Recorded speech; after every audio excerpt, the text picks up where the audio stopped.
This is different. I can't even see it. Does that turn that way? Does that? Doesn't matter. It doesn't matter. Doesn't matter. I'll try and turn it a bit because it's weird. Because I'm talking to you, but I've got a big face full of equipment. Face full of mic. Sorry about that. We're dealing with some new situations. I've been kicked out the house. Don't live with Ainsley anymore. We've not got the studio. Ainsley found Chris having an affair with Graham Mackey, who was last week's episode. Big Santa. So I was trying to get his sell. He was going to put me on the nice list. So he was putting him on the nice list, trying to get some good presents. And he says, I've emptied a sack of nice Santa. Santa's always emptying his sack away on the couch, under the tree. Oh, fuck, it started off badly. So what episode are we on now? 18? 18. This is our 18th. 18th. What party? Heineken Zero. So we're having a beer. So this is the second episode I've had a can. So I'm on the Tenants. I'm on the Heineken Zero. Heineken Zero. Because today's episode we're actually, you'll notice the studio is different. The surroundings are different. Because we're in my sister's house today. This is his sister. Don't say that. She'll boot your cunt in.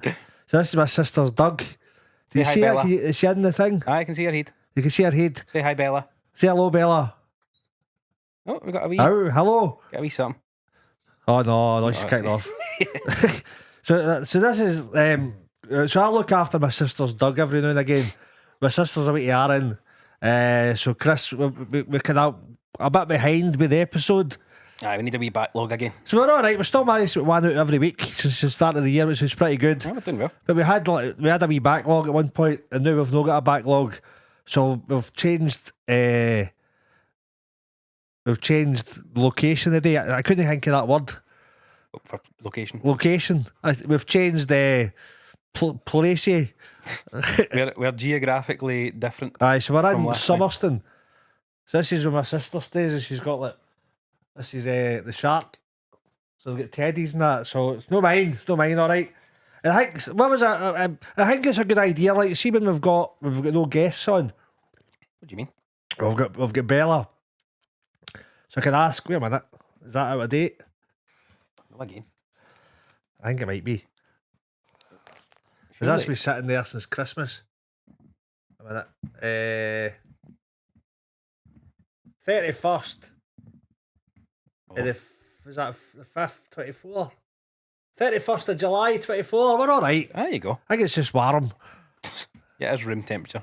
Room temperature tenants. Room temperature. So Bella's a guest. So during the episode, she might be a pain in the arse. She might settle down. I don't know. She's unpredictable. She might maul Chris to death. We never know. She tried when I came in, briefly. No, she didn't. She settled down. I gave her a treat with pals now. She didn't try to maul you, did she? No, quite, no.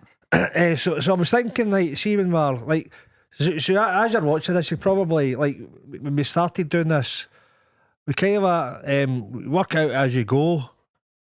Aye, the first few episodes didn't have too much of a theme or whatever. Aye, but that's all right. And then we got into starting the fuck it list stuff. Aye.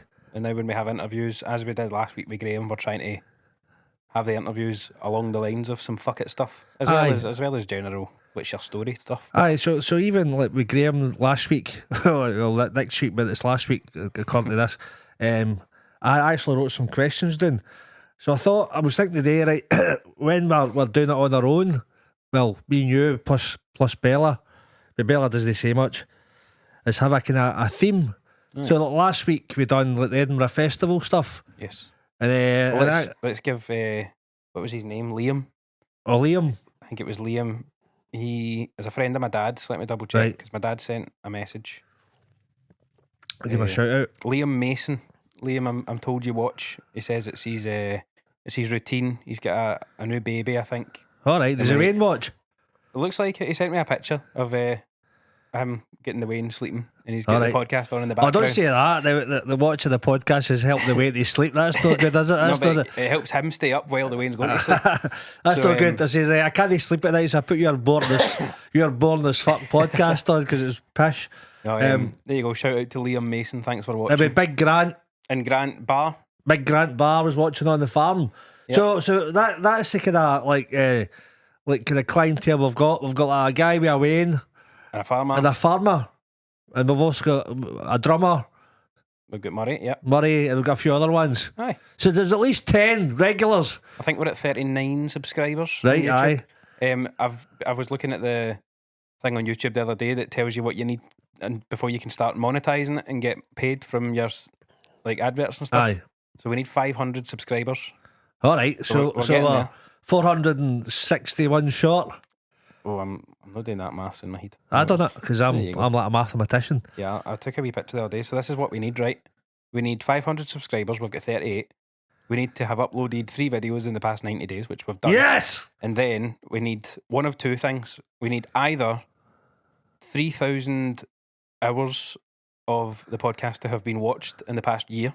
Right. Now, there's been 215 hours watched. That's a lot of hours for what we've done. So that includes, aye.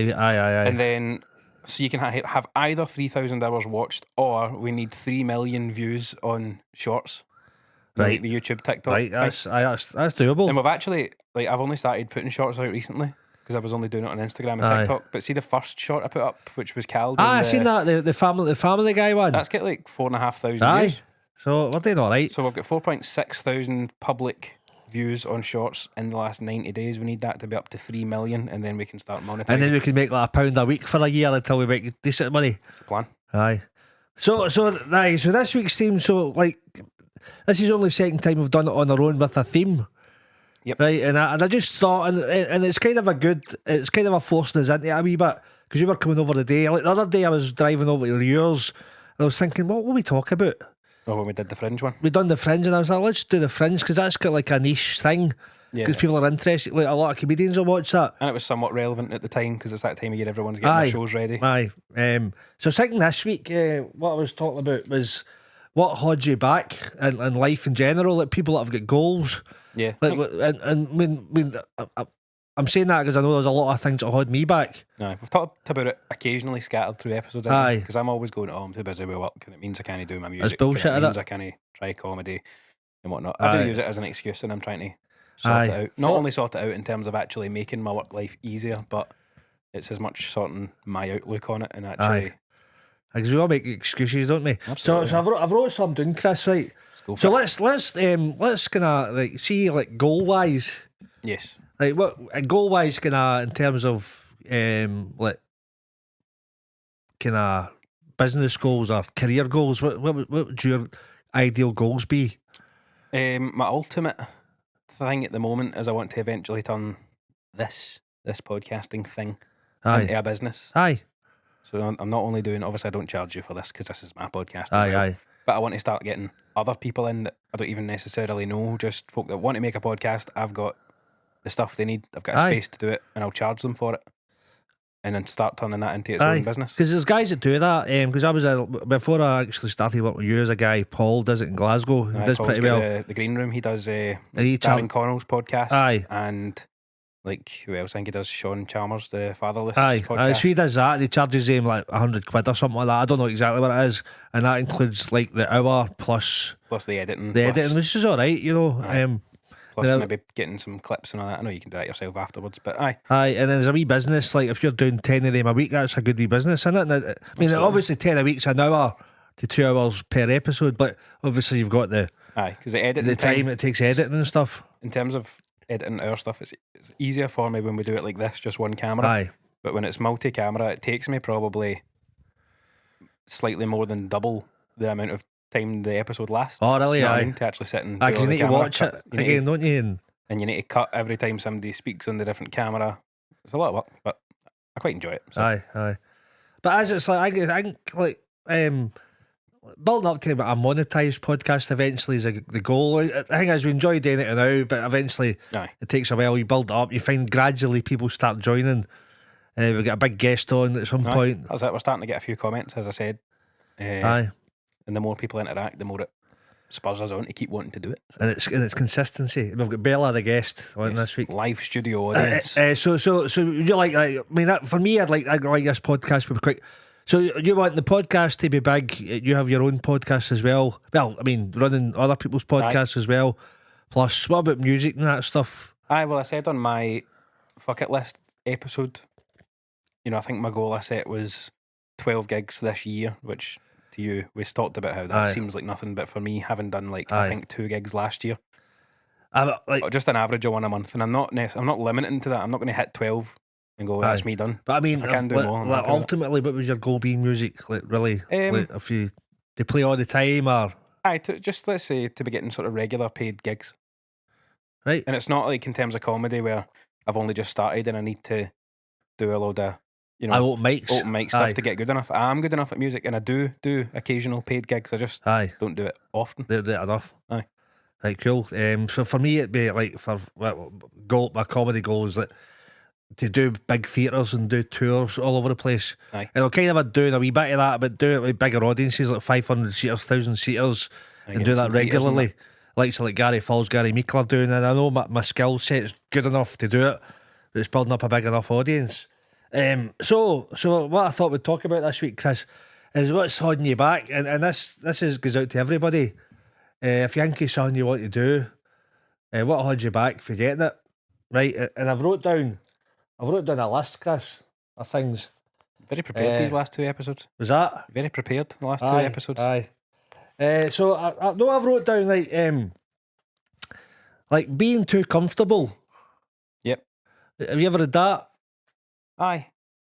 As in, you could easily make some calls, send some messages, and get yourself a week worth of gigs. Aye, Or you could even get a week worth of doubling up gigs and make a load. aye. However, the snooker's on. And you're Don't in- diss the snooker. No, you're right though. I got here and the snooker was on. Oh no, actually we watched the penalties at the end of that Celtic Aberdeen game, Aye. and then you quite excitedly flicked over to the snooker, and I thought, come on, we'll do the podcast. I love my snooker. If you know any good snooker players out there, I'd like to get a few snooker players on. Have you got any contacts? Well, there's I've almost got a contact. Good. Well, there's one as a comedian who's the son of John Higgins. I can maybe ask him. I've seen him. Aye, so he Pierce. Avoiding his name for some reason. Nah. So he Aye, Pierce. no, Maybe ask him. I've seen him at Blackfriars one night. He was good. Maybe ask him like, if he's watching. Like maybe ask him, get a podcast with him and his dad. But I don't know. I was going to say, you're going to turn it to his dad. We just get him on and you'll just ask him about his dad. And I'll be like, aye, but you've got your own comedy career, Pierce. What do you do? I see. I wouldn't do that. I wouldn't do that. See, I don't think he actually. He doesn't kind of talk about it too much because he wants to do his comedy without the kind of influence because his dad's quite famous and that, so it's kind of weird. So I think he kind of he doesn't even mention it much. So aye, I actually didn't even know that was his dad. Like obviously, I know his name. Pierce, because he's doing quite well on the. But I knew like it was recently we were talking to. Was it Cal we were talking to about it? And I think it came up in that conversation. But it wasn't until then I actually knew they were related. So maybe send them a message. Any chance to get your dad on the podcast, mate? Aye, and I know where Stephen Maguire stays. You know where he stays? Does he know that you know where he stays? No, do you know why I know? Right, it turns out I'm a snooker player stalker. Right, do you know why? Do you know who Stephen Maguire is? I'm going to assume he's a snooker player. Aye, right. Clearly, Chris is the anti-snooker like me. So Stephen Maguire, he's like a Scottish snooker player. Right. So he's been in top 16 for years, and he maybe dropped. I think he's maybe dropped out. He's in the World Championship today, and he's won a few tournaments, but not loads. So he's like a decent professional, but not like Ronnie O'Sullivan level. And the reason I know where he stays, Chris, is because I delivered a Just Eat to his house one day. You know what Did I mean? you see the name come up? And you were like, I hope it's him. No, I did see his name up, right? So I was delivering at Greg's. Great. What did he have? A steak bake? I don't see what's in it unless I have a wee bit. So I was delivering at Greg's to him, and it was a house in Gartcosh. I don't want to say where he stays, Gartcosh, right? I don't want to say, but he stays in. And I seen the name. Do you know that way you see the name? I go, I recognise that name. But you don't know where from. Well, I thought you were going to say, I hope it's him, but that's quite a standard name, and anybody could be called that. Stephen Maguire. So what it was, I was kind of.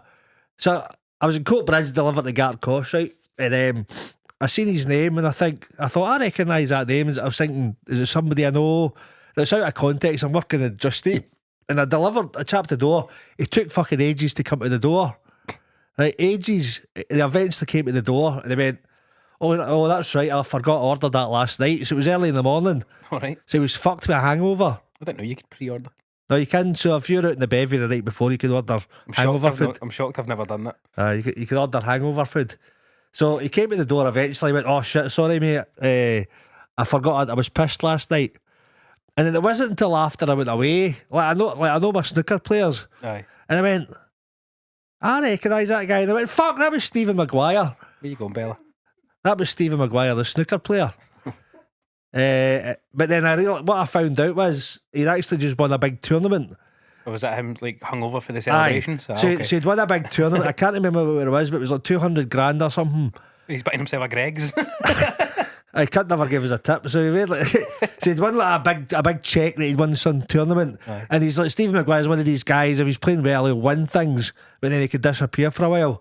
Just kind of his own Aye, form so he'd won sometimes. this big tournament. I think it must have been on a bender. And then I realised, because what happened is I googled him after I went, "Oh, Stephen Maguire, let's see how, just when you're bored, oh, he's just won a tournament." That's what's happened there. He was steaming and he's got pissed and got hungover and ordered the Greg's. I thought you were googling his net worth to see. Nah. He's not give you a tip. Aye. That's just because it was maybe 20 minutes later I realised who he was.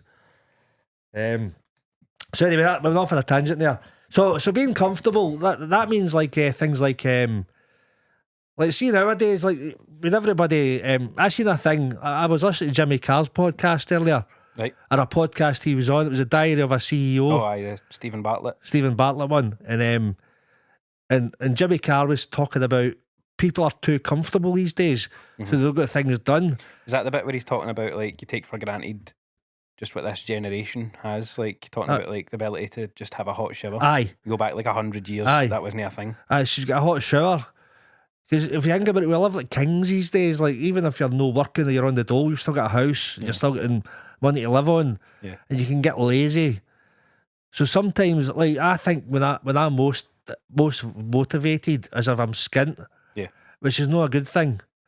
No, but there's a way to, if you keep that mindset, even when you're no fussed about money, to still have that drive. Oh, to go and- I know. Because it's like I remember like last year I was skint before the Edinburgh Festival. Yep. Right, so before the Edinburgh Festival, I was a bit skint, but then I had a great Edinburgh Festival, and then in September I was the skint.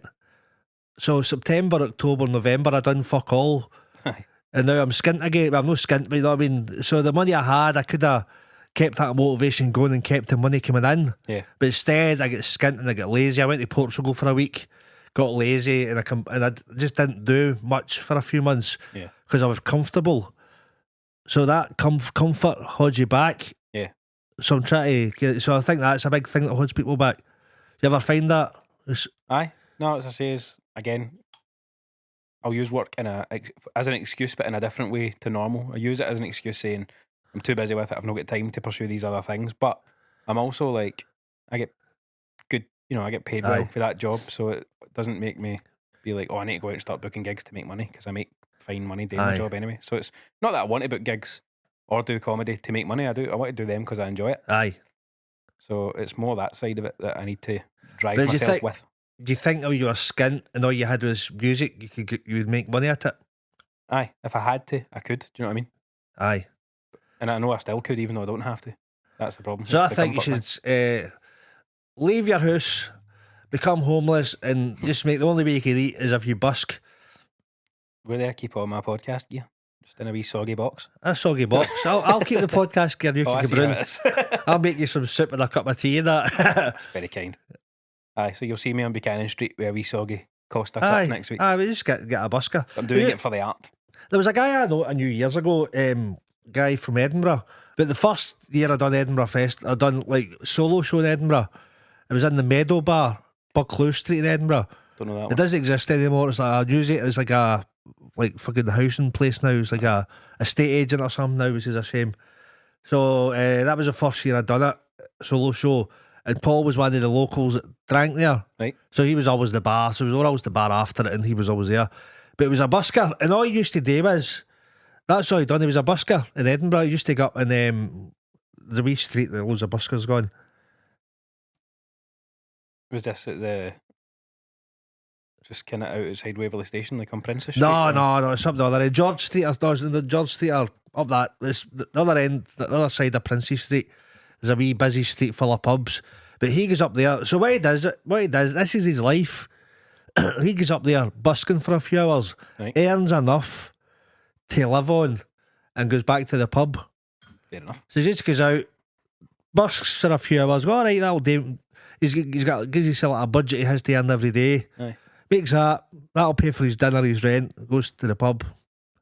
And that's his life. There you go. He's not got bosses breathing down his Nah, neck, is he? nah, it's good. It's good. Sounds alright.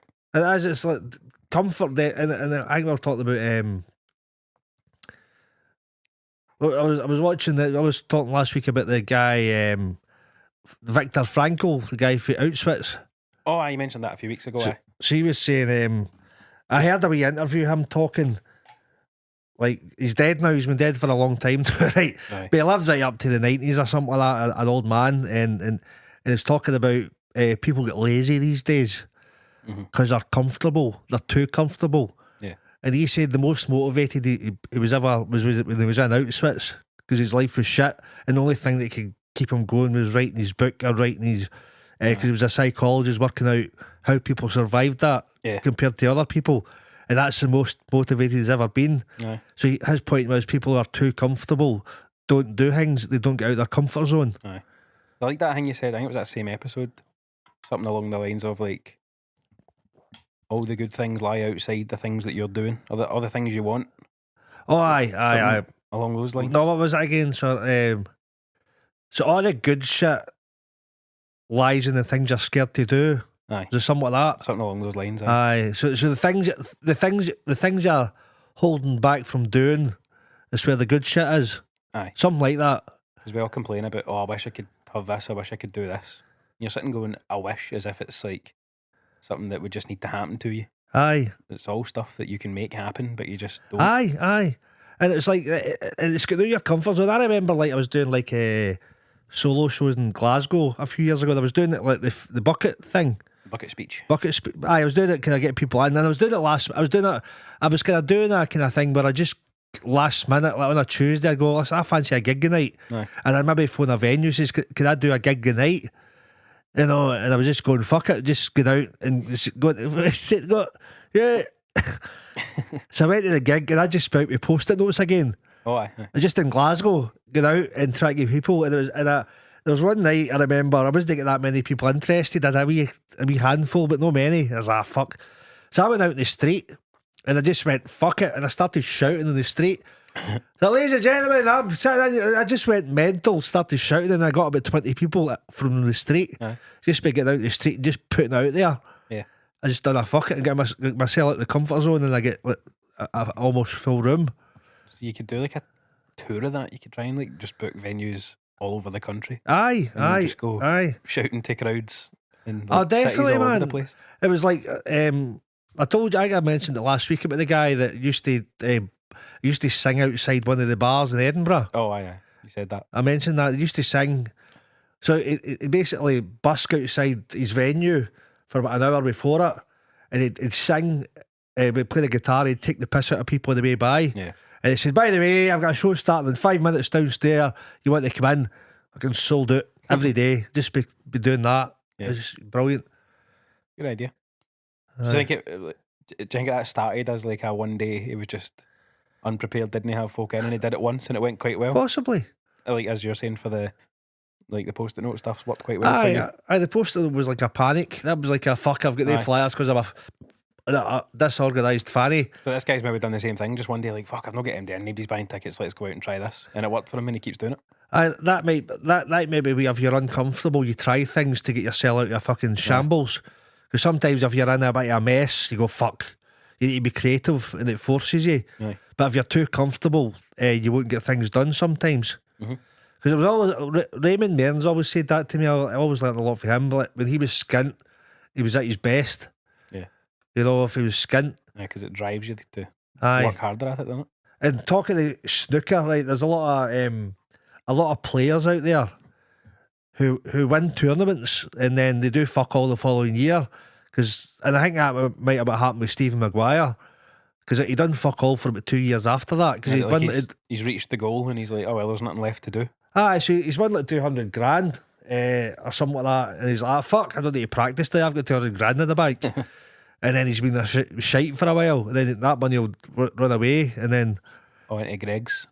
Aye, so it's amazing, like the amount of people, and you probably find that you maybe find that with comedians who get like a Netflix special, Maybe. and then they might get whatever they get for it, a good whack of money, and they go, "Fuck, that was good," and they maybe see their next special shite because they've not been as hungry. Maybe it's like if it's somebody's first big break, getting like a Netflix, that would probably lead to a big tour. Aye, because they've been seen by a much bigger audience. That's how Daniel Sloss has gone global now, because he's touring in America now. He's just back for India. He goes all over the place. Aye. So that is a thing. Like somebody may get a big tour out of that, and then they struggle when it comes to writing their next album. Aye. Because they're less driven. Oh, totally. Aye. I mean, I think Daniel's doing quite well, but he's done it for a few years. I just meant him as an example of somebody that's gotten big for Netflix or whatever. I don't mean his art's definitely not getting any worse. No. As I say, I saw him at Altitude, and he's still great. Aye.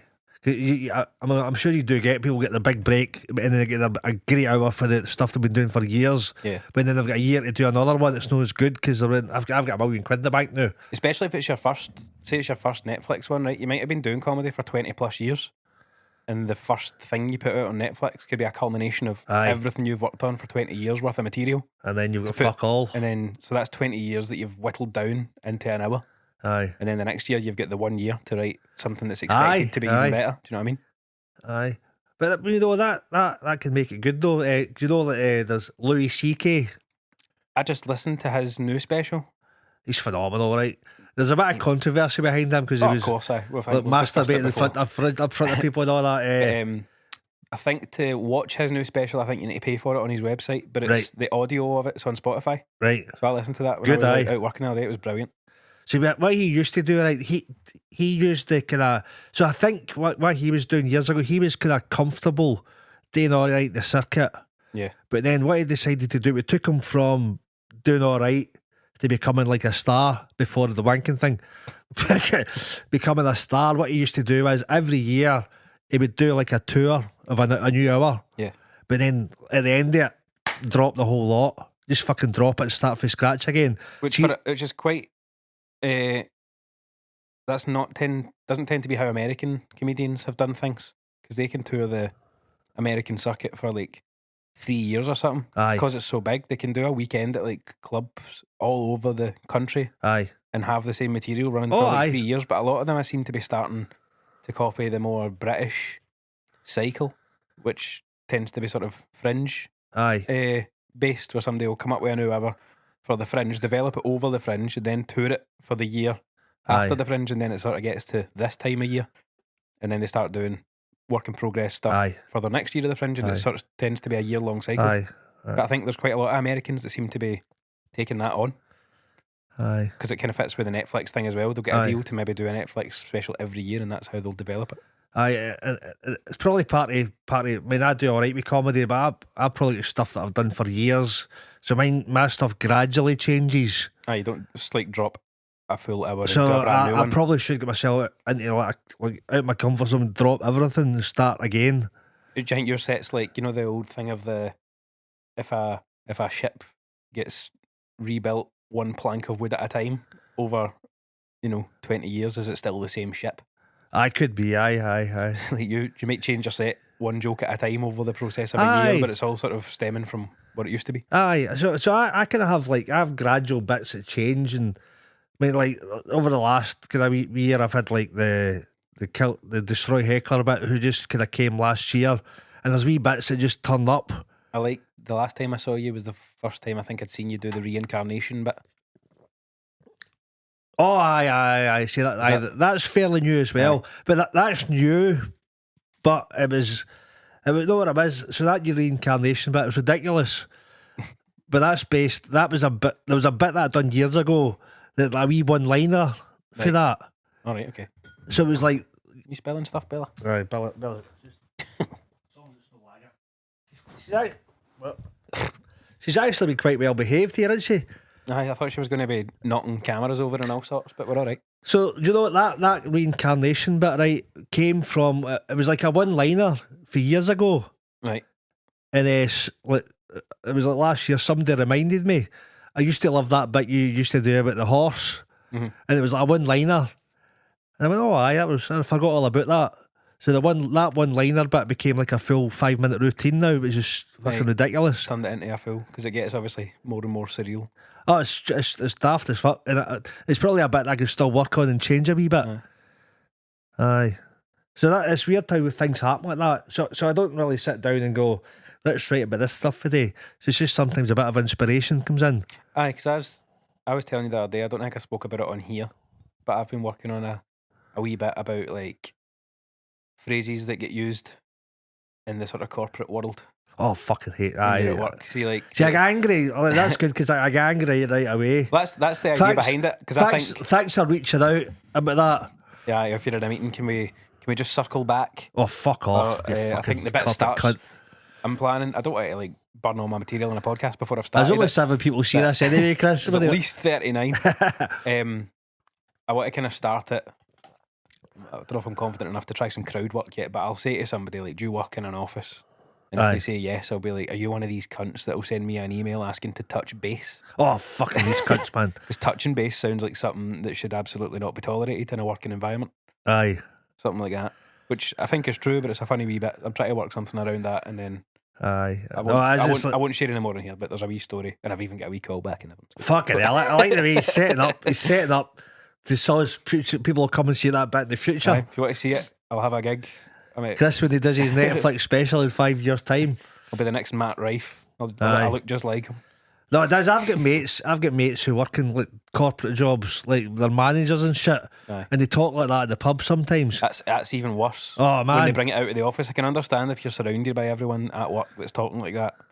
Talk as you will, if you must, even though you sound like a cunt. So it was like the Glasgow Comedy Festival. Yeah. Like you came to the second show, which wasn't as busy, it was still alright. But the first show was in Sleazy's was full. I managed to sell that out, right, which is good. But there's a load of mates from Moodiesburn came, and it was basically, do you know how sometimes you get people that are good at arranging things?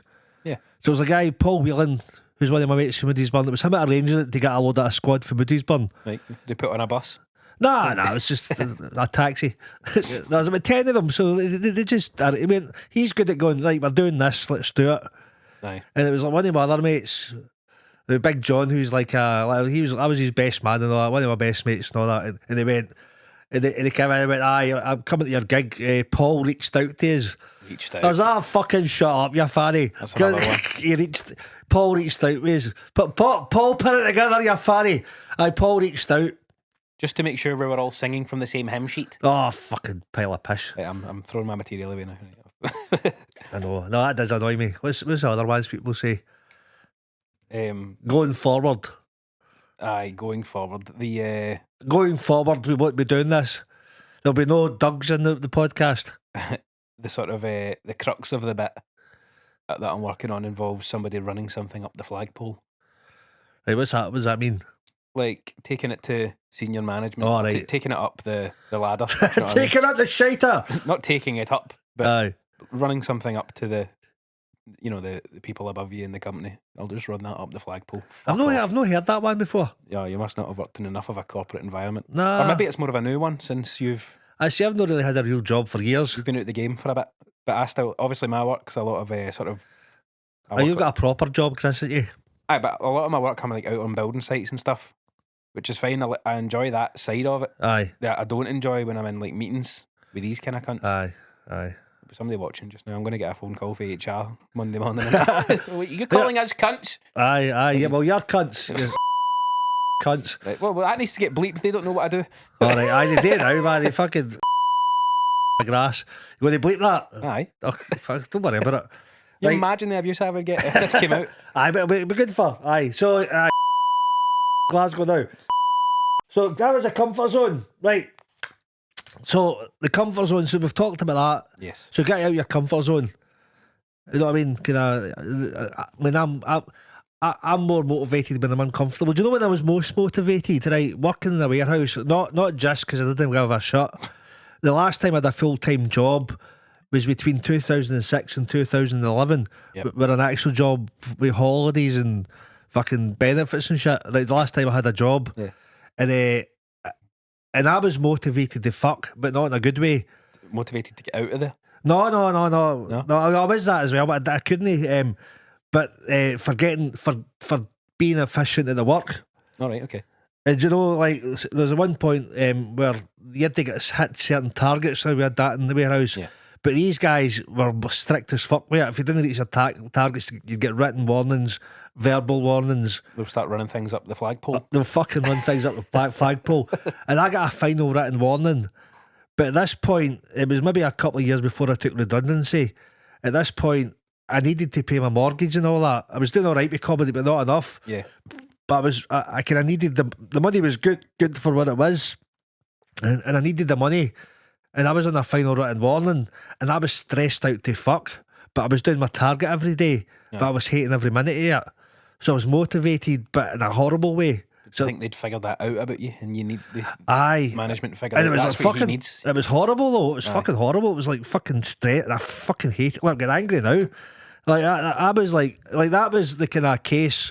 Well, see when now I'm writing stuff about the types of fuck it you can have. Yeah. Right, and you know the normal type of fuck it is the kind of bucket list type stuff. You want to do stuff, the ones we've spoke about, Yeah. and then the fuck it is last minute one. Yep. Like somebody phones you on a Tuesday, do you want to go to the pub? Fuck it. And then there's the destructive ones. Where when I think what triggered that was being back in the warehouse, coming in with a fucking baseball bat one day, just wrecking the place. They just fucking, you know what I mean? They just did that. That was a kind of destructive. Do you get these thoughts sometimes? You go, fuck it, I'm going in with a baseball bat, going to fucking kick fuck out of all the managers. There are a lot of days like that in the warehouse. Aye, and I felt like that. I felt like that then. Aye. So that was, I just get re-traumatised by talking about working in the co-op. Briefly to circle back to Oh, you fucking prick, man. Bella, kill him. to circle back to the chat of the comfort zone. Aye. I'd like to say I could get used to doing a podcast sitting on the couch. Are you quite comfortable? I don't know if I like it. I quite like it. I'm thinking about getting new chairs anyway for the normal All right. studio, but we might need to look at a couch. No, you're right. Because as soon as you said that, in my head I went, no, I like it the way it is sitting at the table. I like sitting at the table. I've got my bit. I felt uncomfortable. Well, you know what? Fuck it, we'll get a couch. Right, but you know what? Even like when you moved a few weeks ago, or last minute doing it, you moved me from my normal chair closer to you because it was like you had to do like one camera one. Aye. I was like, oh no, I don't like change.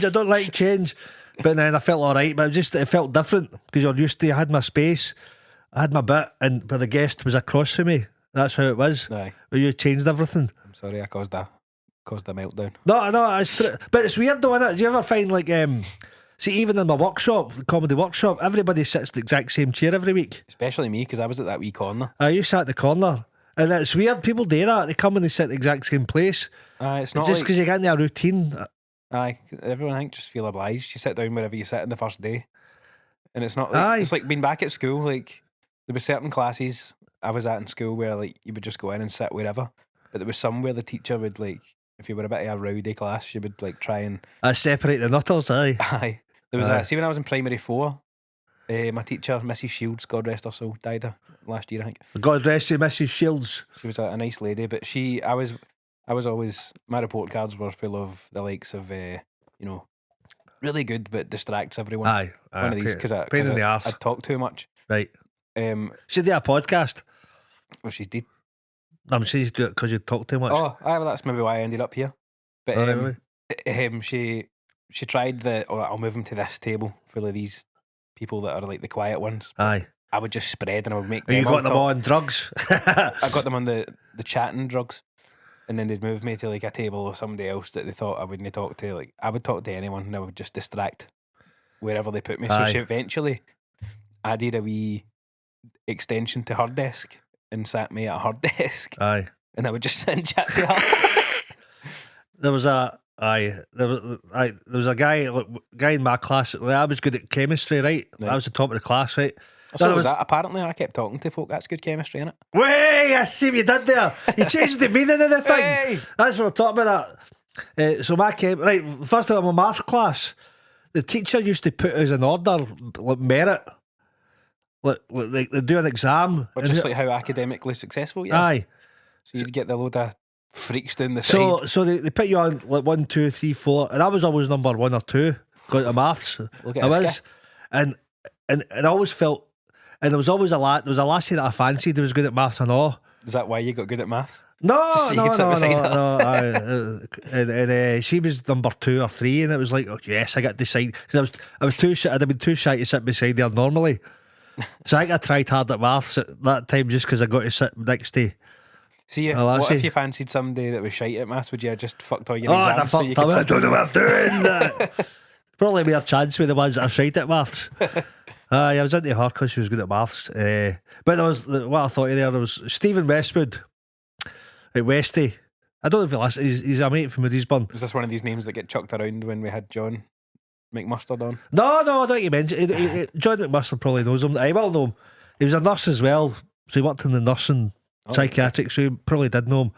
So Westy, so chemistry class, I was the top of my chemistry class, all right. It's hard to believe this guy was clever. And but I was sitting next to Westy, who wasn't at the top of the class. Right. But not because I don't think he was daft. He just didn't give a fuck. Was he like way down the bottom? Or was he somewhere in the middle?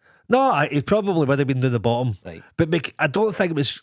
I don't think it was anything to do with his intellect because he wasn't stupid. He was just not interested. He just wasn't interested. Fair enough.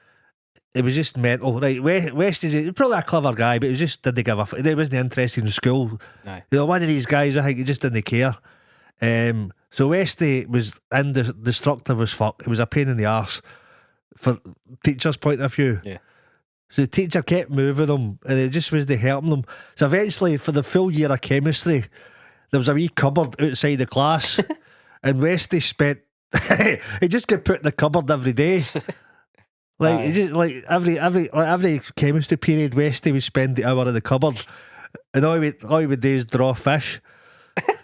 So he's like, came in at the end of the class with this amazing picture of a perch. Did he do a new fish every period? I think so. I don't know if he'd spend like a term doing one really good fish. No, it was a different fish because he loved his fish.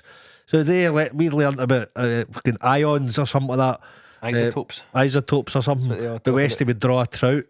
Fair enough. Or a salmon or something like that. And he was actually no bad at drawing. There was definitely teachers that if there was a cupboard, I would have got put in the cupboard. Right, so you were a bad influence as well? I was a bad... The problem was, like, I was, for most subjects, apart from PE, academically, alright. Aye. Quite good. But I would self-sabotage by... Being a dick? Fucking about. Aye. Like, when we did the... Like, I got all... What's the standard grades? They get marked in 1s and 2s. 1s. Aye. I got all 1s for like maths and English and that, and then when we went on to higher, I was in like the highest, what was it called, credit level, right, for maths and English. And I was shit English, man. The thing about English, I like the fact that there's not technically correct answers, and you can just. I see that's my problem. You can bullshit your way through a lot of it. Even though I got a C in higher English in 5th year, but the course I wanted to do at uni, I needed a B, so I resat it, and I did get the B. All right, and then I ended up not doing that course anyway, so I didn't need the B. Aye. When I got into higher maths, I was in the highest class, the credit class, and I could do it. It was just I just chatted too much, and then to the point where I did genuinely kind of fall behind, and I got moved down to the next class. The dodgy class, the intermediate class. Aye. So that one was on me. But when I was in school, I was just like, all I really cared about was music. Aye. And I did like I got like full marks in my higher and advanced higher, like 100% highest and one of the highest in the year and all that. See, that was good. You found that you wanted to do early, which is good. I secretly wanted to do comedy, but I didn't really tell anybody. I suppose you can't really do that in school though. No, there's not like subjects. You could maybe have done drama to get a bit of experience on stage. We didn't have drama though. No, the only thing that got close to it was like, we maybe do speeches. Or, you had to speak in front of the class. I do that in English, I suppose. I like do a solo talk. Aye, but the thing is, I couldn't do reading. All right, okay. Well, I could read, but I felt awkward as fuck reading in front of a class. Aye. But if they asked us to do like a speech, I would do it kind of without a script, and I was all right at that. We had to do one where you would pick like an album or a film or a TV program that you loved and just do like a 5 or 10 minute talk on it, and you had to do like a PowerPoint and stuff. Right. And I made that PowerPoint didn't exist when I was at school. No, you just had to hold up your drawings. That guy would have held up pictures of his Here's fish. my pike. we had to do. I think I picked an album, right? I picked a Green Day album, which I was a big fan of at the Aye. time. The album was called 21st Century Breakdown, and I got up and I did a great wee speech about why this album means a lot to me and the songs that I like and why I like them. Problem was, the whole time, every time I mentioned the name of the album, 21st Century Breakdown, I called it 20th Century Breakdown. All right. And there was somebody else in the class that I knew was a big Green Day fan, and I kept looking down at him as if to say, "You're loving this because you love Green Day, don't you?" And he was sitting shaking his head, and I'm like, "What's this all about? Why You is don't he know your Green Day. I was saying the wrong number. I kept saying 20th Oh century. man, and you've not spoke to him since. Probably not, no. That's probably the Poor only guy. reason why. Well, poor guy probably hates Green Day now. That's mad. So how did we got to school there? I'm enjoying some tangents. I like how we fuck No, off. that's what the podcast's about, because you make it too structured that's fucked. Aye, no, I like. We've got a wee something to steer us into something. Aye. So that's good. And see, another thing I was talking about school there. You know, you're talking about being a pain in the arse. Like, see, maths. I remember, like, maybe fourth year, I started to come out my shell a wee bit. Right. Because I was getting out at night speaking to other humans and that. Because I was quite introverted. It's like up to about fourth year. I did a wee shy guy. Aye. I was studying, maybe because I got to sit next to that lassie. Maybe I thought I can speak to people now. Never seen her since. I think I've been there. But I think I discovered that I could be funny at that point. Right. Because I remember, like, I used to go up. You used to go up and ask the teacher questions, but you go up to his desk. Aye. And you that. So I remember, like, Or her desk. or her desk. It happened to be him for this one, and I remember getting up and Mr. Timmins, I think was, I can't remember, maths teacher. He looked like Basil Fawlty, and so I was asking him questions about something. But I was also taking the piss out of him as well, but getting a big laugh for the. So it was like a wee mini gig. So I was up asking about questions, but then I was getting laughs. I was like, oh, fucking hell. So it was like a wee audience. I used to love a laugh for the class. Again, that was part of the distraction. Part of it would be like I was talking to everyone, keeping them off their work. I'd make everybody But if I laugh. could make folk laugh, Oh, I fucking fuck loved aye. it. Which And again is probably how I've ended up wanting to do comedy as well. Aye. And you know, years later, I met this guy in Moodiesburn House, which doesn't exist anymore. This teacher? This teacher. I Right. met him in Moodiesburn House at a bar. I wasn't a date or anything like that. Because I remember me at school writing me up. I found them on Tinder. I found him on Tinder, Mr. Timmins. So I met him and went, how you doing? Like, I think I just kind of chatted. There was, oh, how you doing? And they said, I hated you at school. Not in a bad way. I mean, I hated you at school because you were the best in the class, but you're also a pain in the arse. I got that quite a lot. Because you were funny as well. You always get the big laughs, but you fucking, but you were like, you're so good at it. I had a physics teacher that was like, again, so like in fifth year I went to sit Sorry, Bella. higher physics, Aye. and just the way like I was sitting with my pal Connor and a few other pals in the back row of the class, and we always just fucked about. And it got to the exam, and I failed the exam. Right. So I sat it again in sixth year, and like my teacher was like, "Look, I've seen what you're capable of. You know you're capable of this. You pass all the tests in class. You Aye. just fuck the exam at the end. You shat it. You know you can do this." And I'm like, you're right. I need to get the heat down. But by this point, I had like pretty much an unconditional offer to go to uni the next year for doing the music course I wanted to do. Should they give a fuck? See, now looking back, I'm angry at myself because I know fine well I could have done that. Oh, I aye. could go back now and do it easy enough, but I Aye. was just fucking about so much that No. I See, I figured got, it. And I remember going back in the day we got the results, and we were like in school picking something up, and he was like, and this was after I'd failed physics the second time, where I got like a D, where I'd effectively Aye. failed or just about passed. And he just like, I was kind of, this was end of sixth year we're in, saying bye to all the teachers and that, and I kind of walked past his class. Some of my pals went in, and he just sort of saw me at the door and just sort of had a distant shake of the head, and he was like, you could have been some. You could have been some. You could have been Aye. all right. Aye. Which is funny because the job I ended up doing now, that's actually all quite relevant stuff. I do physics. Aye. Aye. Right, so let's do the next one, Chris. So that was being too comfortable, which lasted ages. I thought we went on to another one after that. Did we? No, was it? No, we didn't. Victim mentality. No, we didn't. No, we've not done that. No, we just stuck to being too Oh, no, do you know comfortable. what it was? I circled back to the comfort to say I liked the couch. All right, That's, all right. so victim mentality. Did I talk? Was that what we're talking about? We've not started victim All mentality. right. no. I don't think we started anything. No, I think we started off being too comfortable. Went on with something else randomly, then went back to being too comfortable because you were sitting on the couch. Aye. fair enough. Aye, so no. Here's one. So right, and I changed the way I said this. Right, so I wrote what other people think. Okay. Right, but then I thought about it and I went, so people don't do things because they're scared about what other people think, which isn't true. No, it's not what other people think. It's about what you think about what other people That's think. exactly what it is, right? So it's like, so I'm not doing this because that guy will think this yet, but it's nothing to do. 9 times out of 10, the guy you thinks bad about you doesn't give a fuck. No, but you're worried about that guy's perception. Or that guy or girl's perception. See, I've done that with you as well, your sexist site. Or she. So it's so if you thinking what other people think about you doing something, Aye. you know what I mean? Aye. That was, I think that was a bit of my thing about why I was so nervous for the comedy gig. Aye. Not necessarily. I don't think it was what people thought of me. Like, what does this guy think he's doing comedy? It was more of a. I just thought they would think I would be shite. Aye. And that's the whole thing about me not really wanting to invite my pals or my family or that. Aye, because Ainsley messaged me like not long after we started, asking me when the gig was. Aye. Just in case you never tell her. Sorry, babe. And she was going to sneak in. She was going to sneak in with a little moustache and all that. No, and I'm obviously glad that people were there in the end, but that was my kind of worry. I didn't Oh, want. aye. I just didn't want people to see what I wasn't quite ready for them to see. Aye. And that was the same when I started doing comedy. I think it was a long time before I invited people I knew. Aye. And then I did make a complete cunt of myself the first time I had a load of mates there. I got pissed. Made an arse of myself, but that's all part of the learning. It doesn't matter. A rite of passage. Aye. You got to make a complete cunt of yourself one night. Aye. And not care about it. That's part of the learning curve.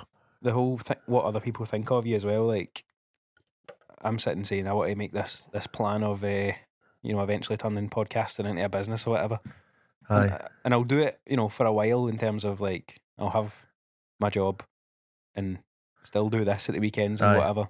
Eventually I want that to overtake it and I can get rid of the job type thing.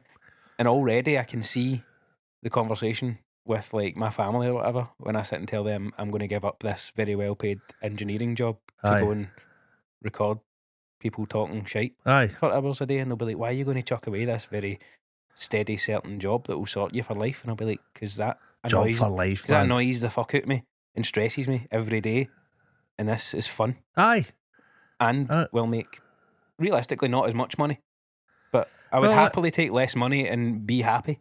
Aye, but the thing is, there is potentially, like, have you got on Patreon, start doing well? But the Have a Word guys and all that are doing alright, so it's just building it up. If you think Have a Word, for example, like Diary of a CEO, that guy's making millions from it. I don't know what I think of him. You're not a fan? Stephen Bartlett. Yeah, the amount of adverts he's appearing on is just doing my nut in. I've only ever watched clips of his podcast, but he just annoys me. Alright. I don't know why, really. Aye. Because I've probably not watched enough of him to get a real... Aye. He's a businessman as well, so that probably shines through. You see him punting Huel every now and again. Every 5 minutes. Have you tried Huel? It's like Joe Rogan. Have you tried DMT yet? This week's sponsored by DMT and Athletic Greens. Aye. No. Try DMT. Meet the spirits. No, but I mean, very rarely is anybody who's like gotten big at chasing their dreams has done it without giving something up. Oh, totally, aye. Because there's always been an option. Even folk that get big from starting comedy or music or anything, even when they're really young, if they come straight out of school and do it, like they've probably made the decision to go the opposite way from everyone else. Or their pals that probably went off to college and uni to get something that could lead to a safe job or whatever. Oh, aye.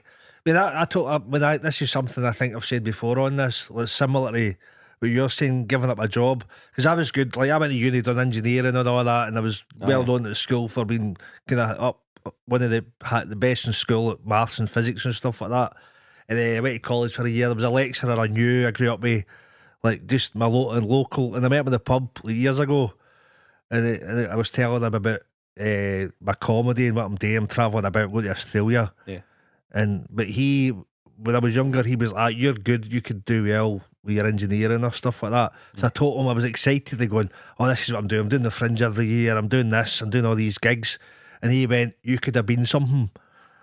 Aye. So that's what he's saying. I was, fuck you, you cunt. You know what I mean? Aye. You His could have idea of been something. So I could have been like some kind of intellectual, kind of corporate job, doing well with a decent career that way. And here you are, drinking warm tenants. Drink more terms. Yeah, I'd rather like. But see, if I could pick having a brilliant corporate job, being bored at my tits, or sitting here drinking the warm tenants, doing something I want to do. Absolutely. Like with you doing this podcast, we were quite early on in the podcast, but enjoying it and building something. Definitely. And we've got like a few people that listen to it every week. It's growing slowly. It's growing, and you know, my comedy, like doing things like this is stuff you want to look back and go, I done the fucking stuff I wanted to do, not with people. There was Gary Meikle. I think I mean this is things I always think I might have mentioned before, but it doesn't matter. Like he, you know who Gary Meikle is? He's touring America now. Aye. And the video that took his career from just doing gigs and he wasn't getting many paid gigs at this point. He was getting the occasional paid gigs. He wasn't headlining gigs. Aye. He was doing all right in the circuit, but just getting by, probably still working. He was working as a debt collector. Right. Not going around chibbing cunts, but on the phone. So he had like a video idea which went mental. It got like 20 million views. Right. It's probably still online. But this one video changed everything. So just a rant about girls' eyebrows. Because his daughter had his daughter quite young, Ainsley, I think it's Ainsley as well, and who like was always going on about her eyebrows. So Gary done a rant in his car about girls' eyebrows, going, guys don't give a fuck about girls' eyebrows, basically. Aye. A whole rant, 20 million views, and off the back of that, he toured the UK. Aye. And he's kept going. And you know, like I was speaking to Gary Fill's other Gary, who was telling me, Gary Meikle, when he had this video, he kept retaking it and redoing it. He was sending it to Gary Falls. He went, I think I should put it out. And he didn't want to put it out. No. It was like, because he was thinking about what other comedians were going to think about him. Aye. He was thinking, this person's going to say that person's going to say this. Worried about what the the people on the circuit were going to say about this video. Aye. And Gary Falls went, just fuck them, just put it out. And because he just put it out, he didn't care what other people thought. It changed his whole career. Aye. And now he's touring America. I mean, if he thinks back to if he just went, I'll no bother. I could have deleted that. I don't feel as if it's good enough. I'm not putting it out. It's like, have you seen that the video of Jim Carrey doing the speech at his college or whatever? Aye, and he tells a story about his dad, where he says like his dad wanted to be. His dad wanted to be a comedian, aye. But he, for the sake of providing for his family and that, he chose the safe option and took like a shitty job or whatever that he didn't really want, but he thought that'll provide for the family. And he lost that job and he got let go from it. Aye. And like Jim Carrey makes the whole thing of like you can fail at what you don't want to do, so you might as well go for the thing that you do want to do. Aye. Because if you're worried about failing, if you're as well failing at something you love, you can fail either way, so you might as well try the other thing. You know what I mean? I've never been successful at something you love as a failure.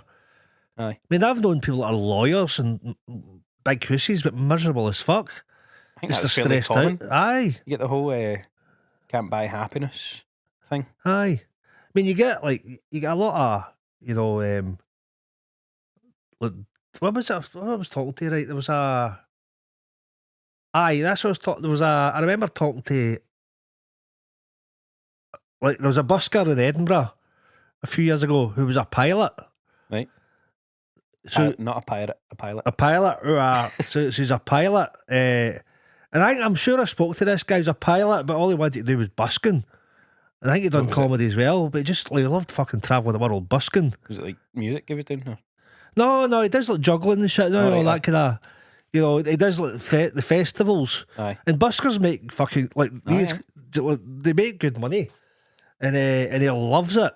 So I remember randomly like the Jock Shorty's Noses gig. I met his ma. Right. So I'm sure I met him. I can't remember exactly who he is, but I met him. But I met his mum, and they went, "Do you know this guy?" I went, "Oh, is that the busker guy?" And I went, "Aye." And she was saying, "I hope he doesn't throw away his pilot career to do busking." And I went, "Why no?" So this guy wanted to give up being a pilot to be a busker. Oh. Because I think it's like the family thing. They want to say the parents want to get about boasting, my son's a pilot. Aye. So that sounds better than going, my son's a busker. But the son would be much happier busking than That'd be flying quite cool. 747s. Quite cool if you could go about saying my son's a professional juggler. You don't get many of them. I I know. bet there's less professional jugglers than there is pilots. Oh, definitely, aye. And maybe, I know there will be, aye, Aye. definitely, aye. There's plenty of jugglers, but there's not many professional jugglers. Nah. How would you Oh. class a professional juggler? He gets paid to juggle. And I think that's a brilliant life. Just, He could combine them. Can you not like fly all over the world piloting and then get off his flight and go and juggle? could do, aye. I mean, if he doesn't enjoy the piloting, fair enough. Aye. You know, it's just mad that the people think that a professional kind of career in terms like that is better than somebody doing something they love. Aye, it's like families that maybe some of them are like doctors or lawyers and all these kind of things that try and push their kids into these similar kind of jobs. And like, if the kid finds a passion for something creative, it's like art or music or comedy or whatever. Aye. You find that I think a lot of parents that like, if they're in a big fancy job like that, don't want their kids to go into, you know, be seen as a struggling artist. That I kind know. of thing. And there's another example. There's a guy called Alex Hermosi or something like that. He's worth checking out. He's like his stuff on YouTube is phenomenal. It's Hermosi or something like that. So he was like, he had a dad like that as well, who's trying to push him into the kind of corporate world, go to uni, become a doctor, blah blah blah. But this guy, he's like fit as fuck, right? He's like a fitness guy. He wanted to become a gym instructor, but he had a degree as well, and his dad was trying to push him into becoming like corporate guy, Yeah. an engineer or a doctor or something like that. But he was passionate about fitness. Yeah. So he started a gym, and his dad fell out with him. Yeah. He started a gym, so the guy started a gym, and he struggled for a few years, but he eventually built up so many gyms, and he learned how to teach other gyms how aye. to get clients, We briefly spoke about this and he made on another episode. aye, aye. and now he helps businesses, and he's worth hundreds of millions. Now does he go to his dad? I get up, you prick. Aye, and it was one point like he was doing a seminar.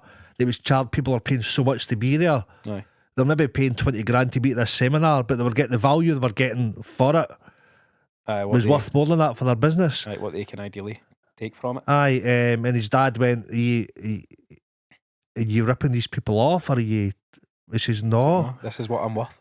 this is what I'm worth. But his dad didn't understand that that stuff that Disney works outside his idea of what the world is. Aye, especially somebody like that. If you're saying he was already a successful whatever it Aye. is, people like that tend to have their understanding of the world Aye, and not accept that there's other stuff. You know what I mean? There's like older people now could sit and be like, if you tell somebody I'm a professional podcaster, and they'll be like, what's a podcast? What the Just because they fuck's don't that? understand it means it's like not a viable career to them. aye, Like it's hard. I remember even telling my family when I left school, I went and did music, and I was intending to do full 4-year degree.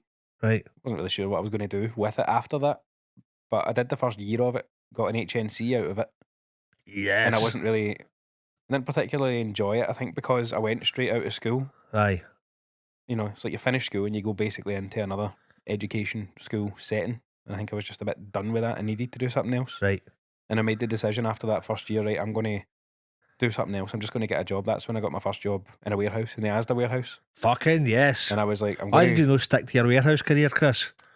It was you. I was sick of seeing you every day. Oh, fuck it all. No, like, I remember I was like fucking terrified to like tell my family that I finished that summer, and like you were getting all these emails through and that, like, oh, this is how to get sorted for applying for next year and all that, and I wasn't applying to any of it, and my mum was like, when do you start back next year? And in my head I'd made the decision months ago that I wasn't Aye. going back. I was Aye, just aye, going to get a job. job, and I was like pure scared to tell her, and I was like, I've actually decided I'm not going to go. I'm just going to get a job because You've shamed this family. I wanted to do music, and I was like, realistically, for going to uni or college for music, you get a level of education and stuff, but it's only really if you want to go into teaching that you need Aye, a aye, degree. aye. Because music, if you want to make it, You in need to be music, doing gigs. that's it. You just need experience and some contacts, which you're going to get through doing it, not Aye. through doing 3 more years of a course. You can't go to uni and do 4 years at music, then apply to Hampden. No, You that's can't it. go, hello there, I've done a 4 years university degree in Hampden. Can I book Hampden, please? No, that's it. So I was like quite scared to even tell my family Aye. this is what I've decided to do, because I felt like I've made that decision. They're expecting a degree out of it, Aye. and then they were obviously nice and understanding and like whatever you A want. bit shamed behind the scenes. Like, Well, every chance. that Chris has fucked his life up. There was, I remember, like, it was a few years ago. It was my dad that told me there was like somebody he was talking to about me doing comedy. Mhm. But somebody kind of knew that they kind of went, oh, I went to uni, got my degree in engineering, and my dad was telling these people about me doing these gigs, and they went, you don't think he's wasting his life just because I wasn't pursuing the fucking engineering stuff. Aye. And nobody would ever say, like, go to doing engineering for 10 years, been miserable as fuck, and going, did that guy not want to do comedy at one point? Is he not wasting his life working his way up the corporate ladder? Nobody would ever say that. No.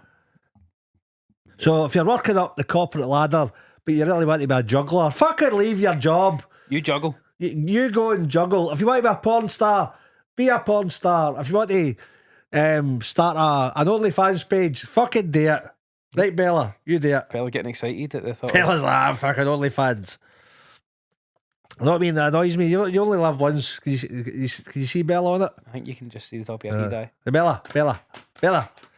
She's actually quite well behaved. I'm impressed. Right, so what's the next one, Chris? So what was that one we spoke about? What other people think? Yes. Right, the next one. So remember, this is things that hold you back. We might not get through them all now because we're No, in fact, can we pause? I want another beer. right. Go for it. We're back. I'm back. We've got refreshments. Let's just go back to what the subject was, and we'll put a wee. Aye, We'll put an ad break. Go and buy your Manscaped. get your pubes. Get your pubes shaved. Oh, Bella's just turned round when you've said pubes. Pubes. So we've got an appearance for Bella. Alright, scratch my arse. Fuck's sake.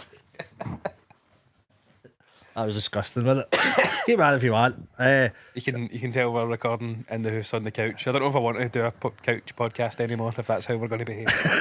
Because you can't see, like if I scratch my arse in your cupboard or your heart. But a cupboard. Yeah, because you only see this level up. So you see legs. Is that why you wore shorts today, Chris? So I wore shorts because the sun's out. It's summer. It might be the best weather we get all year. I know. So the next thing that holds you back, I think, is victim mentality. Pardon me. Victim mentality. Yes. Is that a Scottish thing? Well, it can be a Scottish. It's not. It's a worldwide thing, but I think Scottish, or even full British, I think, tend to have that sort of negative outlook on stuff. aye. Oh, here comes Bella. There's Bella. Oh, there. Come on up, man. Up you go. You've been behaving yourself because we moved. Right, go on up and sit there. No, just For fuck's sake, can't lag, I'm going everywhere. Stop sniffing it. you're humming. You know, brushed your teeth. It smells like corned beef. Hey, what up here? Right, sit down. Right, so victim mentality. I'm a victim of this breath going on. Oh, the breath's bad, isn't it? Just after she's at her dinner. Right, what up, Bella? She's away. She'll probably get a bigger ball over now. So, aye, what was that? I had a thought there. Sometimes I get thoughts, but my thoughts get distracted with Bella. Well, we were talking about victim mentality being a very Scottish or British thing. It can be, aye. Do you know, right, so this is a thing that I got years ago, right? When I was working in the co-op, right, I went for an audition for a game show, Right. right? Just because I thought I seen it somewhere and I had a fuck it moment. I seen an advert. Yeah, he said it. And Oh, I had a fuck it moment. I went, I'm going to apply for this. right. Fuck it. And it was Is it a well-known game show? aye, well, it was Jasper Carrot done it. It sounds like it's a bit before my time. No, well, it's maybe not that long ago. So Jasper Carrot, it was only maybe 10 years ago it was out. I mean, recently. And it was, you had to pick a ball. Oh, what was it called again? Golden Balls, it was called. Was that the one where you need to, like... I've seen people that, like, they split or steal. Split or steal. So at the end Aye. of it, you kind of Aye, pick seen a that. ball, you split or steal. Yeah. So I applied for that. I got an audition for it. Right. So it was in Glasgow, so I went along to this audition and I mean, just asked me to do certain things, asked me how I would behave in certain ways, and I thought I'd done all right. I mean, I've never been, I didn't know what to do in an audition. I went along for it, and And I was telling people, I'm going to go to this audition, see what happens. You never know. If I got on, I got on. If I don't, I don't. Aye. And I never got on it. And I failed the audition. I'm a fucking failure.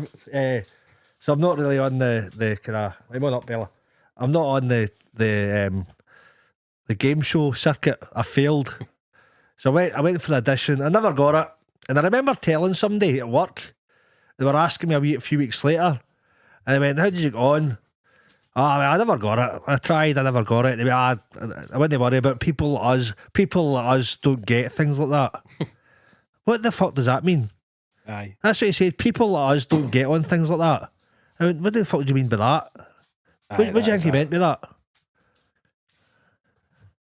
I know the exact kind of people you're talking about that say things like that. It's like everything that happens to them, it's like, oh, it could only happen to me. Aye. These kind of folk. It's So like, I think what he meant was because we are working class that we don't get things like that. Like people like us don't get on things like that. And I just remember him thinking, I'm going, that's just a total victim mentality, isn't it? aye. That's what that is. It's like when people have like a flight cancelled or something, down to like the weather. Or like a full airport's been shut down. And Aye. somebody will be like, oh, it would only ever happen to me. But what about other 10,000 people at the Aye. airport hanging about? Aye. Aye, like their life has been impacted and their holiday's been ruined just as much as yours has. But Aye, but it's you're happened the to centre you. of your Aye. own wee universe. Aye. And it happens we happens a lot in comedy. People victim mentality. Aye, people They don't get gigs. who was it I heard talking about this? I think it was Darren Connell.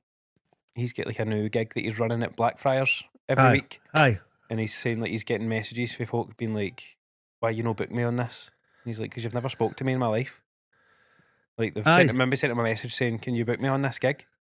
And it's somebody he's never spoke to, whereas the people that he is booking, it's like his mates and people that he's done gigs with before and he has a good working Aye. relationship with, but people just expect it from him. He's not booked me yet. No? I'm sure he will. But if you don't book me, Dan, I will. He will. He came to my gig in Glasgow. Aye, you were saying Aye. that at Sleazy's? Aye. Aye. I know. It's like when there's a lot of that goes on in comedy. I've never been booked with a stand, and I could choose to have a victim mentality for it. But it's the best, one of the best gigs in Scotland. You're not the only one. There's like hundreds of comedians fighting for spots at Aye. the stand. You know what I mean? Aye. You could be sitting there going, oh, the stand have a personal problem with me specifically because they're not booking me. They fucking have. Whereas like if you try, I've not tried obviously, but like I've heard guys saying they're trying to get on Red Raw and there's like a Oh, the waiting how list, man, long it's waiting crazy. list? I mean, if you applied for it, you'd probably get on eventually. But Aye. I mean, if you apply, there's probably like 1,000 people applying. Aye. And people go, "Is it because I'm from Cumbernauld?" Or and Maybe. and people, and rather than complaining about not getting a specific gig, work on your fucking comedy and go and gig everywhere else that will book you. Aye. So despite never being booked with the stand, I'm doing all right. And I mean, I'd love to get booked with them, but it doesn't matter. It's not a big deal. I'll do it elsewhere. There's also gigs where I'll do where people that do the stand don't get booked, but it's just Aye. the way it is. And you can choose to go, fuck it, the stand don't book me, therefore I'm shite at comedy, but it's just Aye. bullshit. We Or you went- could choose to work on your comedy. Aye, and blame, you can maybe start blaming yourself a bit more than try to blame other Oh, you say people. it's my fault. Not you specifically, but anyone. It could be something that you're doing. Oh, Which totally, is why aye. you're not getting booked. Aye. Make it folk that do like really edgy material, really dark material that you're not going to get booked on like a normal club night Aye. because that's not the kind of thing they're after. So I remember like years ago, it used to bother me, right? It did used to bother me, but then I grew up a bit, and it was Stu Who. We had the Stu Who. Aye, we talked about. He's it not last too week. well these days, but it was great. It was great for advice when I started. It was on the Funny Farm and all that. And I sent him a message. I went, Stu, I'm doing quite well in comedy. I'm headlining some gigs. I'm doing all right. I've never been booked with a stand. Any advice? And he went, oh, they don't book me either. I'm all right. Because he was like headlining junglers and shit. Yeah. And I went, the only advice I would give you, like, don't worry about who books you or who doesn't book you. Be the best OB you can be. Aye. And I went, oh, aye. And so you could what could go wrong with that? So if there was a specific club, if you cater to fit in with a specific club, Aye. it could kill who you are as an act. Aye. You know what I mean? So if you want to, Aye, you don't want to get booked for somewhere because you fit their thing. You want to get booked because people like you. aye. As you could kind of, if you want to do a specific club who don't like a specific style, Aye. you could drop that style to fit in, Aye. but then you're performing, but it's not really you. And then you might end up feeling like, if you're out working, it could feel like working in the warehouse. You're just out doing a job that you hate, Aye. and it becomes not doing comedy because Aye. it's your dream. It's just become a job. And I think like comedy has to be authentic as fuck. Yeah. You know, I've heard they like I can't remember who was telling me. It was like comedians years ago was telling me about like certain clubs in America. They'll book you for a gig, but they tell you specifically what material they want. Already. So say I want you to do that bit, cut that bit out, do this bit. So you're being up like a comedy robot, Aye. and I get. I get why they do that. What up we do? We'll play with you. We'll play with you as we've done, Bella. And I get why they do that, but doing that, you're kind of selling your soul a wee bit. Aye. Whereas like, I love doing Edinburgh Festival, doing an hour because I'm doing what I want, Aye, just fucking about and doing your own stuff. and that's why I want to do my own shows because I'm doing what I want. What's your Jason? Let's see what Bella. I know, sitting under the couch, I think. Just trying to mount you. That's right, mate. Sorry about that. So that's done. That's a bottle of water. She likes him. We can't play with you now, Bella. Right. You're behaving for the first half. They'll give her enough attention. She's acting out. I know. Right, chill out now, Bella. We're doing this. So I can't believe this podcast is getting spoiled by the Doug. Don't be a victim. But why is this always happening to me? So it's true though, innit? So you can either so I like to find the positive in something. Aye. So rather than becoming a victim or something. So I think well, not getting booked with the Stand maybe pushed me to be more of myself over the years, Aye. which is probably a good thing because I think there's maybe some comedians that maybe get booked with certain clubs, they just stick there and they're quite happy doing it, but they don't actually expand, they don't explore who they really are as an act because they're getting decent bookings. Aye, the club and their regular crowds are happy with what they're doing. Aye. So they're not really inspired to start writing Stuff that's different. Aye, try and do style. Aye, you know what I mean? You know what I mean? Aye. Like for example, like that we were talking about Richard Gadd, his stuff. Like when he done stand up, it was totally different. It was mental, but he done it. He didn't give a shit about getting booked anywhere. He was really authentic, and look where he's ended up having his own Netflix show. Aye. You know, so. And also when we were talking about a wee bit the other day about the victim mentality, in terms of like, just like coming from a working class background and Aye. using that as a sort of, there's comedians out there that are getting the opportunities that they're getting because like their parents' money. Aye. They're getting opportunities handed to them and it's easier for them type thing. Whereas some of the best comedians in history have come from All right, aye. Richard Pryor, Richard Pryor, who'd a fuck up their life. even Billy Connolly, Aye. working class and all that. So there's always counter examples. Aye. So it's like, so I like the idea of going, rather than using working class, no money, victim mentality, use the working class background as fucking material. Aye. So that's all gold. So all the shit you've ever had's gold for material. They can Aye, because that's just some of the mine most it. some of the most successful stuff. Billy Connolly, Kevin Bridges talking about that kind of Aye. working class Glasgow upbringing, and the reason they've done so well is because it relates to all these people that come from the same. Aye, and they buy tickets for them. That's Aye. it. So it's alchemising. Mm. So Bella nearly kicked off there, but she's been quite. I thought she was going to boot the camera off the tripod there. She's just kicked a glass under the table, under the couch here. But she's giving me a look as if to say, "Get the fuck out of my house." Aye, I do apologise, Bella. I know, she's all right. She's fine now. So I'm trying to. So the other thing. So there's victim mentality. We've kind of a cupboard, but there's also right. So what? Another thing that holds people back is comparison of what other people are doing. If there's somebody that you maybe started comedy with at the same time, Aye. and they start getting booked for more and getting more opportunities, So you can do that. Go like, how's that guy? Like, Aye, I'm just as good as him. Why am I not getting what he's getting? how am I right? That guy, I'm better than him, and he's getting all these gigs. Why is he getting booked and I'm not getting booked?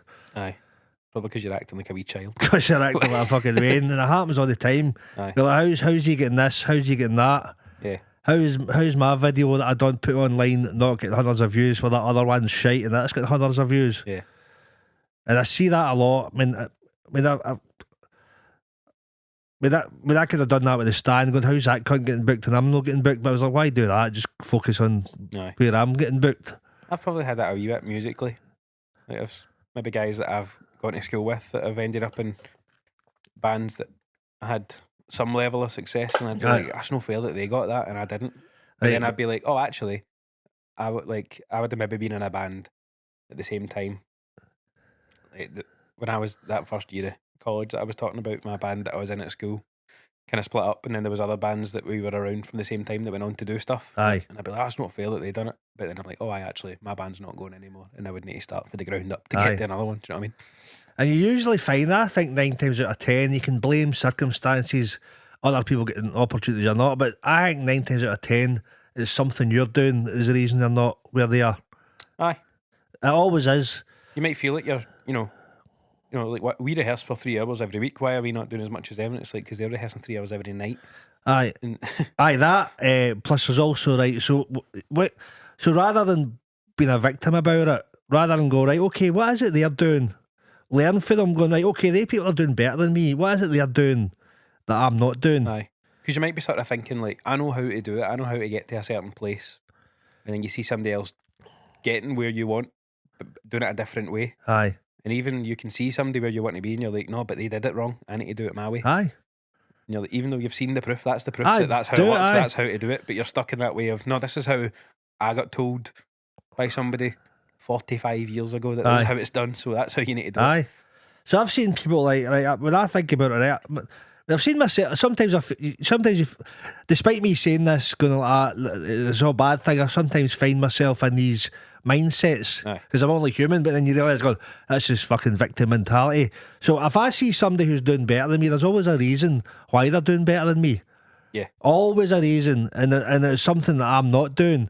So if somebody, right, these are the reasons, if somebody's doing better than me at comedy on the circuit, is because they're writing more, right? Because I've always been lazy at writing. That kind of mine comes authentically. It comes kind of naturally inspirational. But if I was spending 3 hours a day writing, I'd have been up a bit. Yep. They're better at networking than me.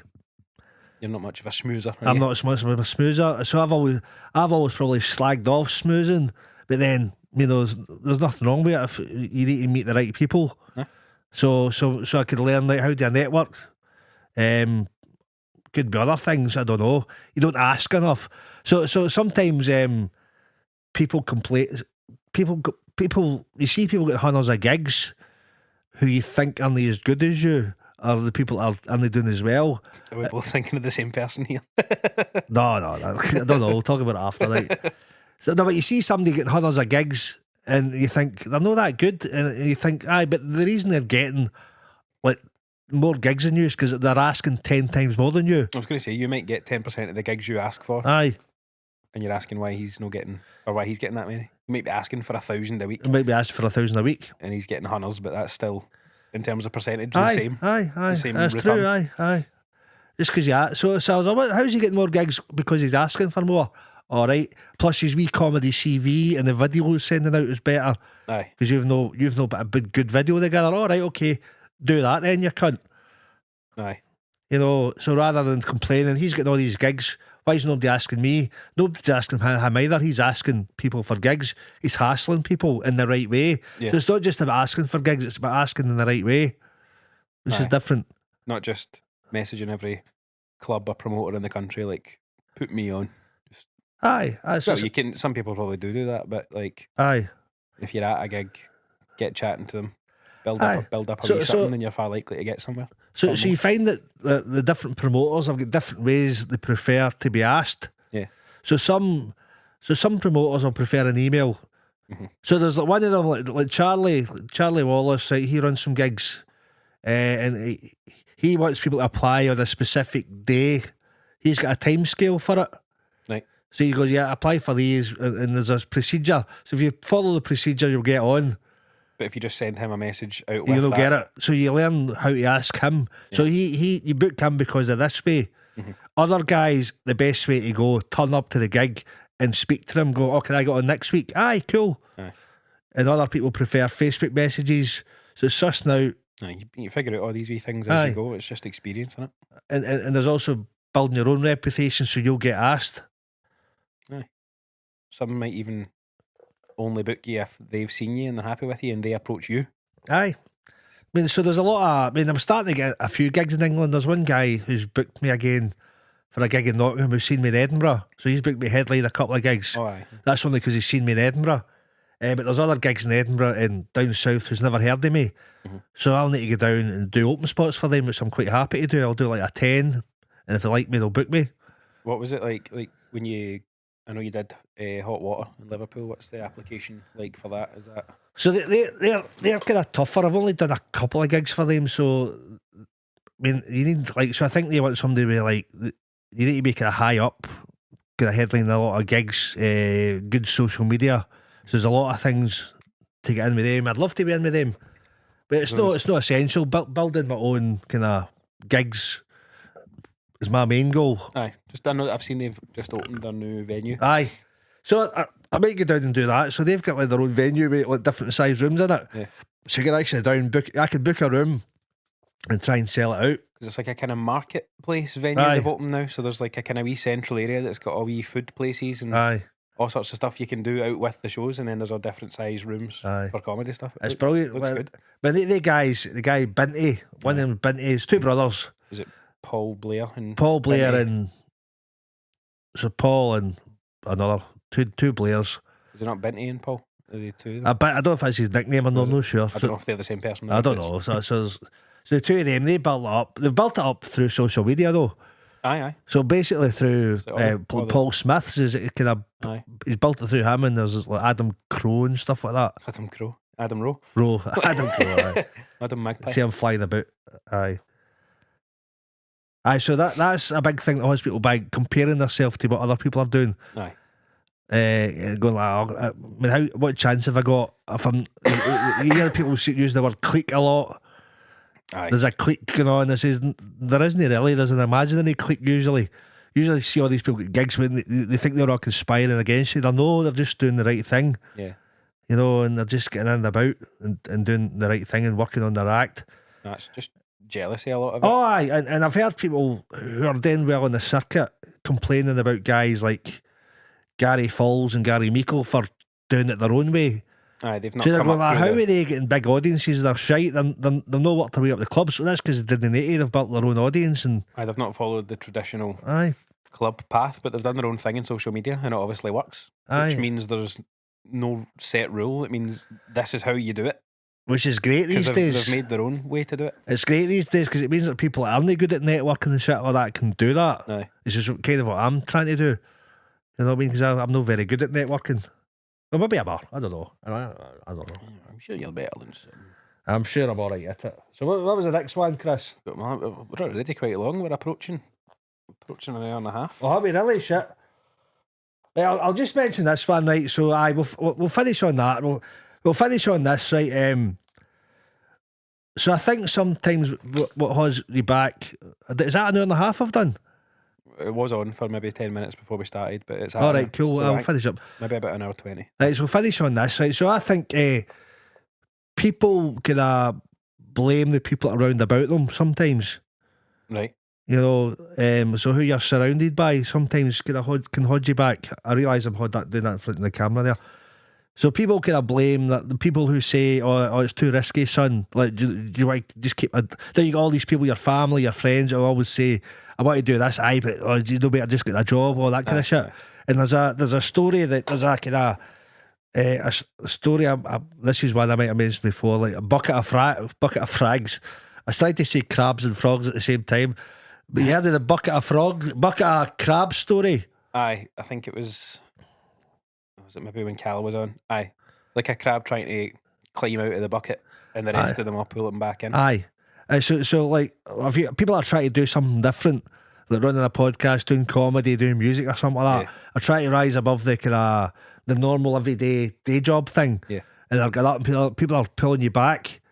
So so the story is, if you leave I don't know if it's a real story or just a metaphor. You leave a bucket of fracks, a bucket of crabs. What'll happen is, so the story is, somebody left a bucket of crabs and somebody says, you better put a lid in that. Aye. And the other guy went, nah, it's fine. They won't get out, because every time one tries to get out, his pals will pull him back in. Aye. And so people will put, so it can happen if you're trying to get up, people will pull you back in.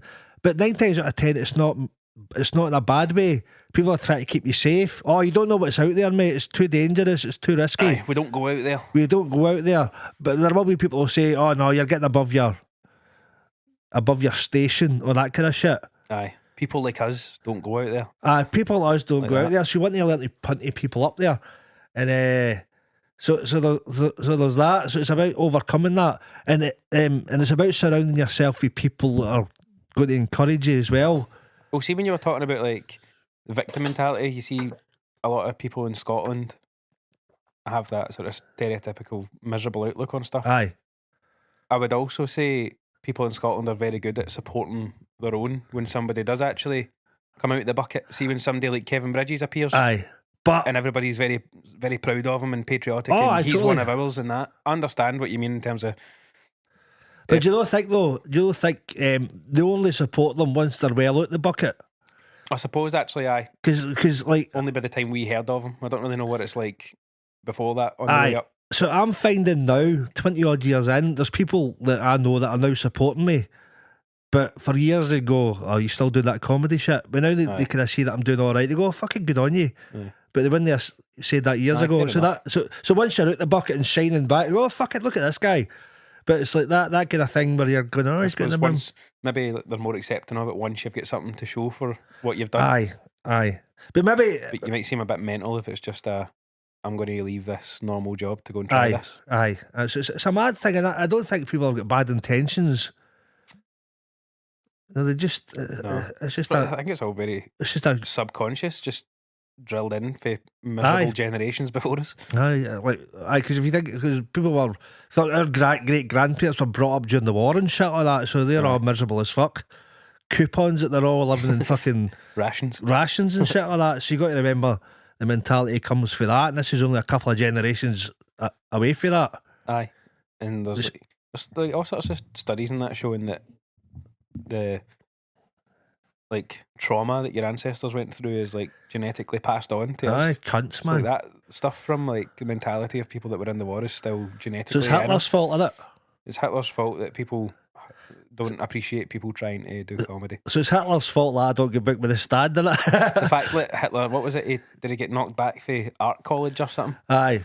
So all the problems that are happening to comedians these days is because Hitler's art teacher was a cunt. And that's why he don't get booked at the stand. That's why I had to. And you couldn't blame the Big Bang. The Big Bang caused it. It's God's fault. We were all comfortable being fuck all, and the Big Bang happened. We go, ah, fuck, we need to live now. Day things. It all went downhill for the Big Bang. Out the way. Right, are we calling that an episode on? What was the episode on? Aye. What holds you back? What holds you back? I'll just do a summary. All right. Aye, So go there's through other each ones we point. never. So there was like we never got all being too comfortable holds you back. What you think other people think, victim mentality, bucket of crabs, social circuit comparison. We done that one. Fear of rejection, and lack of discipline, which I think is a big one. Lack of discipline. Lack of discipline, because like the amount of times you fuck about doing things that you're not meant to do instead of actually writing. Playing pool on your phone. Playing pool on my phone, man. I forget hours and hours do worth of pool on this phone. We'll do a very quick wee thing just talking about discipline. So I've been trying, as I said, to write a wee bit of material recently. All right. And I'll occasionally sit down if I've got a wee half hour and think, right, come up with something. And nothing comes. And then like last week, 2 weeks ago, I was driving for work down to Lancaster. Right. Not even really think. You could say that. That will get cut. So I was driving, I'm a grass. driving down to Lancaster, and not even necessarily thinking about comedy. I was probably listening to a comedy podcast, so it was maybe Aye. in the back of my head. And the idea of this, the bit I was talking about that I'm working Aye. on with all the corporate phrases, just popped into my head. Aye. And in like probably about an hour of driving, developed this wee bit in my head down to like I've obviously never tried it, but like to the point where it's like a reasonable good wee A wee bit. a good wee routine that's like got a bit of structure and a wee callback and all this. Aye. Like, so I can't seem to force myself when you're talking about discipline to like sit down and go, right, at this I'm going to write 5 minutes of material right here. It seems to come to me quite. Oh, totally. out of That's the like blue. creativity doesn't work. It just Aye. comes when it wants. But even if you can discipline yourself to, I don't know, do something that's going to go for a walk or something where you're not thinking about it and it might come. So there's a thing that one of the books that tells you to write 3 pages a day of nonsense, and the good stuff doesn't come in that 3 pages. That kind of unclogs the creative tube. All right, okay, yeah. So you write 3 pages. It might be shite. That's just like giving it a few goes with the plunger. Aye, that's like giving it a few goes with the plunger, and then you find when you're out, because it's like seeds. Aye. When you're out doing nothing, it kind of goes, here's an idea. Oh, hey, there's a bit. There's a bit. Aye. You know what I mean? So it's just getting into the practice of doing it every day, and because it's subconsciously in your brain, ideas will come out. That's why I've decided to come back to the workshop again as well. Aye, Because having that, like, what is it, 3-4 hours a week that's forcing you to come and it do, makes you think about even if you're not going to come up with material at it, it gives you a bit more experience trying what you have got in front of people, and even and just it's in your knowing, brain for the week. and just knowing that it's coming up through the week Aye. makes you think about it, even just to work on stuff that you might already have. So that's why I want to do it, because I've been trying to work on it a wee bit since the last gig and try and push myself to find Aye. some more gigs and stuff, which I will do. But I liked having that every Sunday as something. A wee, It gives you a wee kind of go. Even sometimes if it's an hour before it, go, fuck, I better come up with stuff. aye, It that's kind it. of gives you that I deadline. was sitting in the car outside for half an hour before it. Aye, It's aye. just writing I some better shit write down. some stuff for these cunts.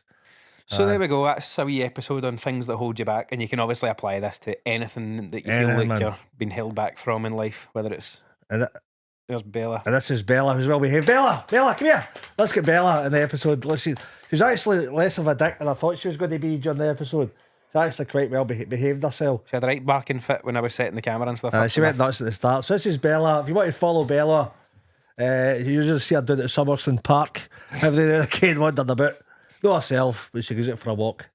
Oh shit, I just said that word there. Yeah, oh, we I better know. call it there. Right, well, I say that. Watch this. You want to go a walk?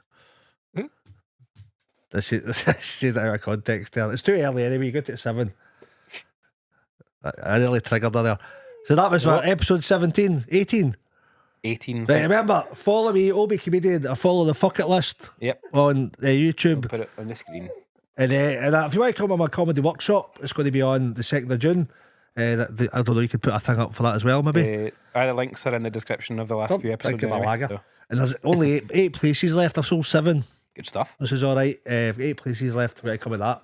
So it's a 6-week comedy workshop. You can do your first gig and end it. It's going to be good. I can highly recommend it. I've done it myself. So the idea is say fuck it and book yourself onto the workshop. Yeah, he said it. So that's the end of the episode. Thanks for listening. This is my sister's house today. And that guy's Bella. See you next week. See you later. See you next week.